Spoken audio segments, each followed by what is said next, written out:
রিতম রূপার ভুল সার্জারি করিয়েছে, এবার টিনার থেকে সত্যি জানতে পারলো সুদীপা। হ্যাঁ বন্ধুরা, এমনটাই হতে চলেছে অনুরাগের ছোঁয়া ধারাবাহিকের আগামী পর্বগুলোতে।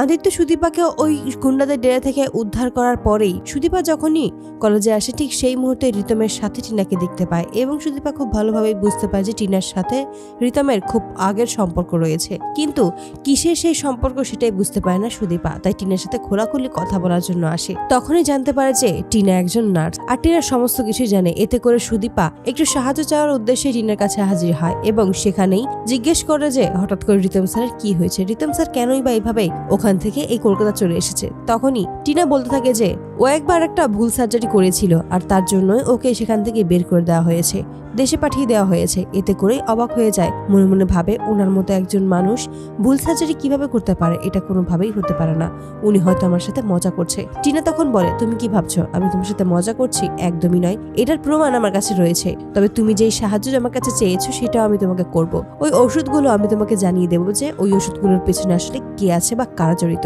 তবে তার আগে তোমাকে আমি এটা প্রমাণ করে দেখাবো যে তুমি ওই রিতম স্যারকে যে ভালো মানুষ মনে করছো সে আসলে অতটাও ভালো নয়। তারপরেই টিনা সুদীপাকে নিয়ে যায় একটা লাইব্রেরি কক্ষে। সেখানে এসেই দেখতে পায় যে অনেক অনেক ফাইল রাখা আছে, বই রাখা আছে। ঠিক সেই মুহূর্তেই টিনা একটা কাগজ সুদীপার কাছে দেয় এবং সুদীপা সেই কাগজটা দেখে অবাক হয়ে যায়। আর সেখানেই দেখতে পায় যে রূপার ছবি এবং নিচে রূপা সেনগুপ্ত লেখা। এতে করে অবাক হয়ে যায়, বলে যে এই সেই মহিলা যার ভুল চিকিৎসা করেছে তোমাদের ওই রিতম স্যার। হ্যাঁ, ওই রিতম বাস ওই ভুল চিকিৎসার কারণেই উনি এখন মানসিক ভারসাম্য হারিয়ে ফেলেছে, আর এর জন্যই ওনাকে আবার কলকাতা ফিরে আসতে হয়েছে, উনি বাধ্য হয়েছে ফিরে আসতে। তো বন্ধুরা, তোমরা এটাই তো চাও যেন এভাবে রিতম যে রূপার ভুল সার্জারি করিয়েছে সেটা যেন এবার সুদীপা জানতে পারে। তোমাদের মতামত অবশ্যই জানাবে। ভিডিওটি ভালো লাগলে চ্যানেলটি সাবস্ক্রাইব করতে ভুলবে না। এমন ভিডিও পেতে অবশ্যই আমাদের চ্যানেলটি সাবস্ক্রাইব করে বেল আইকনটি বাজিয়ে দিও।